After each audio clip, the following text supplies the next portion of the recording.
नमस्कार दोस्तों। हमास की आड़ में इजराइल फिलिस्तीन में युद्ध अपराध कर रहा है, यानी सारे नियम कानून कायदे ताक में रखकर पाप पे पाप कर रहा है।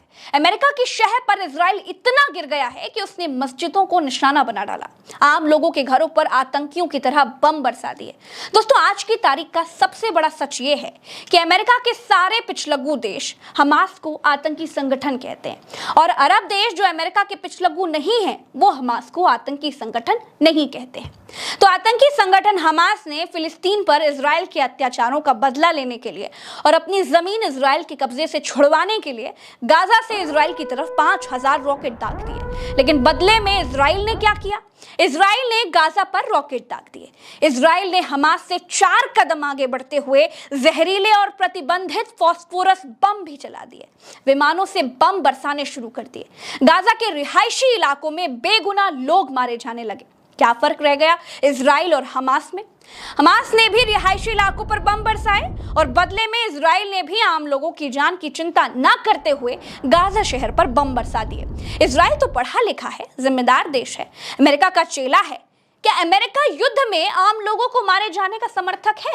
दोस्तों, अमेरिका के पिछलग्गू एक भी देश में हिम्मत नहीं है कि वो ये पूछ पाए कि हमास तो आतंकी संगठन है, जैसा उसने किया वैसा ही इजराइल कर रहा है। तो फिर इजराइल कौन सा शांति का पुजारी है?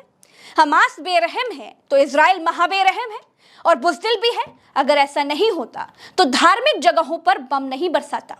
न्यूयॉर्क टाइम्स के मुताबिक इजराइल ने गाजा में कई मस्जिदों पर भी हमले किए हैं। इनमें से 4 मस्जिद गाजा के शती रिफ्यूजी कैंप में थी, जो पहले से ही गाजा पट्टी के सबसे घनी आबादी वाले क्षेत्र में है। इजरायली सेना ने कहा है कि हमास के गाजा में रिहायशी इलाकों में ठिकाने हैं, वो यहीं से ऑपरेट करते हैं। ये पहली मस्जिद देखिए, ये तस्वीर अल सोसी मस्जिद की है। ये मस्जिद शती रिफ्यूजी कैंप में थी। इस पर इजराइल ने हवाई हमला किया है। इस तस्वीर में आप साफ देख सकते हैं कि ये पहले कैसी थी और अब कैसी है। ये खबर जो हम आपको बता रहे हैं दोस्तों, ये न्यूयॉर्क टाइम्स और भारत की सबसे बड़ी न्यूज वेबसाइट दैनिक भास्कर के हवाले से है, कोई मनगढ़ंत कहानी नहीं है। दोस्तों, अब ये दूसरी तस्वीर देखिए। दूसरी तस्वीर में दिखाई दे रहा है कि शती रिफ्यूजी कैंप में बनी अल घरबी मस्जिद पहले कैसी थी और अब कैसी है। इस पर भी इजराइल ने मिसाइल से हमला किया है। दोस्तों, आसपास के सारे घरों समेत मस्जिदें भी राख का ढेर बन चुकी हैं। अब दोस्तों, ये तस्वीर देखिए, ये यासीन मस्जिद की है। ये वो तस्वीर है जिसे इजराइल ने निशाना बनाया है। सेना का आरोप है कि हमास मस्जिद और रिहायशी इलाकों से ही ऑपरेट करता है, इसीलिए उन्होंने मस्जिदों को ही ज़मींदोज़ कर दिया है। कहीं और होता, किसी और देश में होता तो यूएन हर बात में अपनी नाक घुसेड़ता, ये बताता कि रिहायशी इलाकों पर हवाई हमला नहीं किया जा सकता। रिहायशी इलाकों पर बमबारी करना युद्ध नियमों के खिलाफ है, यानी यह युद्ध अपराध है। लेकिन यूएन समेत अपने आप को शांत कहने वाले देश बिलों में दुबक करके बैठ गए हैं। इजराइल के आम लोगों पर बम बरसाना भी पाप है, युद्ध अपराध है, और गाजा के आम लोगों के ऊपर भी बम बरसाना पाप है, युद्ध अपराध है। अंतरराष्ट्रीय अदालत में हमास और इजराइल को कॉलर पकड़कर खड़ा करना चाहिए। लेकिन इजराइल को दंड कौन देगा, जब अमेरिका नाम के सैयां ही इजराइल को कोतवाल बनाकर बिठा चुके हैं? दोस्तों, ये देखिए, ये मस्जिद एक दूसरे से कितनी दूरी पर है। हमने आपको 3 मस्जिदों के बारे में बताया। चौथी मस्जिद आशा रिफ्यूजी कैंप से दूर है, जिसका नाम अल यामुर्क मस्जिद है। ये भी बर्बाद हो चुकी है। दोस्तों, फिलिस्तीन और इजराइल के युद्ध के बीच अरब देशों में बहुत बड़ा बदलाव देखने को मिल रहा है।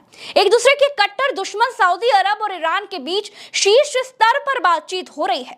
सऊदी के क्राउन प्रिंस मोहम्मद बिन सलमान ने ईरान के राष्ट्रपति इब्राहिम रईसी से गाजा पट्टी के हालातों पर फोन पर चर्चा की है। अगर सऊदी, ईरान और इराक फिलिस्तीन को न्याय दिलाने के लिए एक साथ खड़े हो जाते हैं तो अमेरिका को इजराइल से भागना पड़ जाएगा। अभी अमेरिका तो इसलिए निश्चित है क्योंकि जो फिलिस्तीन के पड़ोसी देश हैं उनको अमेरिका और इजराइल ने मिलकर अपने एहसानों के नीचे दबा रखा है। जैसे मिस्र का ही उदाहरण ले लेते हैं। मिस्र इजराइल के बगल में है, लेकिन बहुत कम लोग ये जानते हैं कि मिस्र पहले उन अरब देशों में शामिल था जो इजराइल को अपना दुश्मन मानते थे। मिस्र ने इजराइल के खिलाफ कई जंगें भी लड़ी हैं, लेकिन जब 1973 में एक युद्ध में इजराइल ने मिस्र यानी इजिप्ट के इस स्वेज नहर वाले इलाके पर कब्जा कर लिया था, उसके बाद मिस्र और इजराइल के बीच एक समझौता हुआ था कि अगर मिस्र ये वादा करे कि इजराइल पर कभी हमला नहीं करेगा और इजराइल को एक देश की मान्यता देगा, तो इजराइल मिस्र को स्वेज नहर वाला एरिया वापस कर देगा। फिर क्या, 7 साल बाद ही मिस्र ने इजराइल को एक देश के तौर पर मान्यता दे दी और स्वेज नहर वाला इलाका इजराइल ने छोड़ दिया। मिस्र यानी इजिप्ट का पूरा कारोबार स्वेज नहर से ही चलता है। मतलब कि लाल सागर और भूमध्य सागर को जोड़ने के लिए मिस्र ने अकाबा की खाड़ी के पास से एक नहर खोदी है, जिसे होकर के एशिया के सारे जहाज यूरोप और अमेरिका की तरफ जाते हैं। एक जहाज स्वेज नहर से निकालने के लिए मिस्र लगभग 1 करोड़ रुपए लेता है। तेल के साथ साथ मिस्र का बहुत बड़ा धंधा इसी नहर के किराए से चलता है।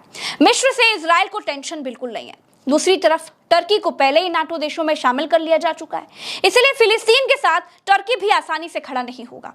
इजराइल का कट्टर दुश्मन पहले संयुक्त अरब अमीरात यानी यूएई भी था, लेकिन 2020 में एक शांति समझौता हुआ था।